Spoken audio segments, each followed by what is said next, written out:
Ursula von der Leyen told Euronews in Davos that the EU may bypass Hungary's veto and approve the 50 billion special fund for Ukraine. UN aid agencies plea for entry into Gaza, where they say pockets of famine already exist.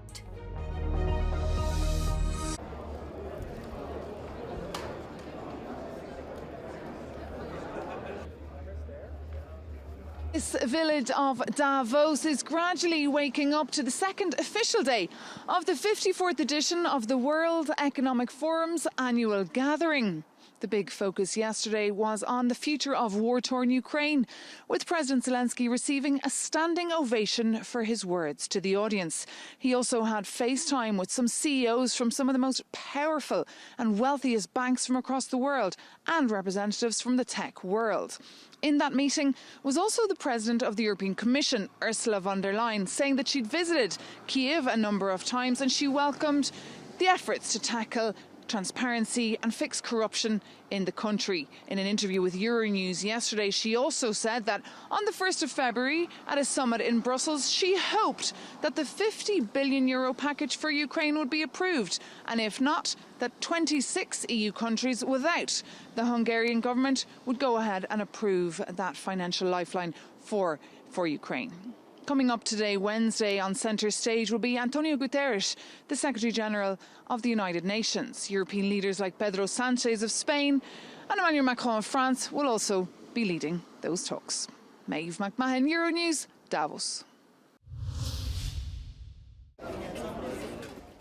UN aid agencies say famine already exists in pockets of Gaza, with winter making the situation worse. Continuous bombardment by Israel has left thousands displaced, as some people live on the roadside with no or little access to food. A joint plea for entry routes of aid and supplies into Gaza, where Israeli attacks have destroyed swathes of territory, have been issued by UN bodies. There are people starving in areas and we are not able to give basic food for. The needs are rising faster than we are able to respond. We need to be able to bring in more supplies, and we need safe access to reach people everywhere in Gaza, not just those who are close to the borders. In the Maghazi refugee camp in central Gaza, around 300,000 people are living amid the ruins. Reaching them has been made more difficult by the continued fighting. The UN says there's also a second obstacle. This month, so far, less than a quarter of aid convoys have reached their destinations in the north because Israeli authorities were denying access. Meanwhile, Qatar and France have announced a deal with Israel and Hamas to deliver urgent medication to hostages held in Gaza in return for humanitarian and medical aid for the most vulnerable civilians in the territory. Thousands of opposition supporters in Belgrade renewed their call for last year's local and general elections to be overturned. The populist ruling Serbian Progressive Party claimed victory back in December, but opposition leaders accused the SNS of benefiting from media bias, the improper influence of President Aleksandar Vučić, and vote buying. Ovo je prvi protest nakon pauze posle božićnih i novogodišnjih praznika, a danas se građanima obratila i narodna poslanica Marinika Tepić ispred liste Srbija protiv nasilja, koja je, podsjećam, štrajkovala glađu 13 dana. Ovi protesti se organizuju zbog, kako kažu organizatori, izborne krađe i izbornih neregularnosti i traže poništavanje izbora na svim nivoima. The opposition coalition is also seeking international support, saying if they lose this fight, there will never be another election. Ono što mi je vratilo osmeh na lice pored svih vas je ono što sam i pomenula, da je vredelo. Juče smo dobili sjajnu vest iz sveta, iz Evrope, iz naše porodice, evropske porodice, a to je da sutra ipak počinje rasprava u Evropskom parlamentu o pokradenim izborima u Srbiji. President Vučić has dismissed the criticism as lies promoted by the political opposition and accuses protest organisers of attempting to destabilise the state. President Emmanuel Macron laid out plans at a press conference to increase France's contributions to the war in Ukraine. He told journalists, "We cannot let Russia win for Europe's very security." He also announced his visit to Ukraine in February. Nous allons procéder à des livraisons nouvelles, une quarantaine de missiles Scalp et plusieurs centaines de bombes, attendues par nos amis ukrainiens. Nous avons aussi développé des productions dans ce cadre de l'économie de guerre qui vont permettre de fournir beaucoup plus de matériel à nos partenaires ukrainiens, en particulier des Césars, qui sont attendus et nécessaires. Macron said France is seeking to avoid an escalation in tensions in the Middle East. Nous avons une posture qui cherche à éviter toute escalade, mais nous sommes présents pour préserver la liberté de navigation. Ce n'est pas un sujet militaire, c'est un sujet diplomatique. Et pourquoi nous le faisons? Parce que nous sommes vigilants et attentifs aux équilibres de la région et au fait qu'il ne doit pas y avoir d'escalade. Macron also spoke about the situation in Gaza, saying France is going to keep pushing for diplomatic solutions to call for a ceasefire.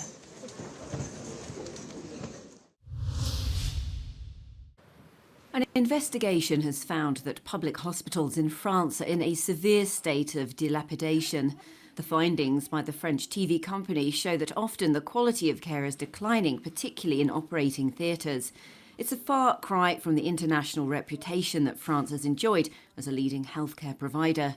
The government has pledged a hike in funding with an additional €32 billion for healthcare expenditure. But critics say this is only a drop in the ocean compared to what is needed. More than a year and a half since huge fires devastated 200 square kilometres in southern France's Gironde region, peat bogs are still smouldering beneath the surface. Despite recent heavy rainfall, volcanic vapours are still being emitted from vents in the ground. This is due to the presence of lignite, a slow-burning natural fossil coal which prevents the soil from extinguishing completely. For safety reasons, the area is strictly off-limits to the public. China's population dropped by 2 million people in 2023, the government has said. It is the second year in a row that births fell and deaths jumped after the lifting of COVID-19 restrictions. The number of deaths rose by 690,000 to 11.1 million, more than double last year's increase. The number of births fell for the seventh year in a row. China, long the most populated country in the world, dropped into second place behind India in 2023. According to UN estimates. Only a few weeks ago, docks at the port of Trieste in the northeast of Italy weren't as busy as they are today. It's one of the main international hubs for trade in the Mediterranean region that has been hit by the impact of the attacks by Houthi forces in the Red Sea. 40% of Italy's import-export activities used to pass through the Suez Canal, but traffic through the route has now been cut down by almost half. Most vessels have been redirected, and with a longer distance to cover, an increased number of ships is now needed. A livello di riempimento nave non si nota al momento. Chiaramente abbiamo avuto 2 settimane di buco perché le navi che dovevano arrivare attraverso Suez hanno fatto il giro dell'Africa, ma da questo momento in poi arriveranno con la stessa frequenza di prima. Adesso sta al mercato, sta al cliente capire se preferisce, che cliente ungherese, non so, che oggi riceve, noi abbiamo 8 treni al giorno con Budapest. Ecco, domani mattina l'impresa di Budapest decide di passare ancora da Trieste o da Amburgo. Authorities here fear that Trieste and this corner of the Mediterranean could be partly cut off from global trade. Questo è un porto che negli ultimi anni ha conquistato mercato nei confronti del Nord Europa. Chiaramente siamo di fronte ai Suez, quindi un po' alla volta il mercato, gli operatori hanno capito che qui è la strada breve per arrivare dall'Asia verso l'Europa e viceversa. The National Association of Maritime Businesses was the first one to raise the alarm. Adesso c'è una grande presa di coscienza da parte della politica, da parte del governo, da parte delle istituzioni, diciamo dallo Stato italiano, perché questo è un qualcosa che riguarda la sicurezza dello Stato italiano. I porti sono l'asset più strategico che ha la nostra nazione. The US and the UK have launched dozens of attacks across Yemen against forces in retaliation for targeting ships in the Red Sea. But according to analysts, the Iran-backed group isn't likely to back down. If the attacks continue, this could bring wider regional escalation and more permanent disruptions to global trade. Giorgio Orlandi for Euronews in Trieste. Tracking down wintering eagles in Hungary. It's a task that requires a combined effort from NGOs, wildlife and conservation organisations across the country. Hundreds of surveyors took part in the 21st Hungarian eagle census on Tuesday, attempting to count the numbers of wintering eagles as accurately as possible.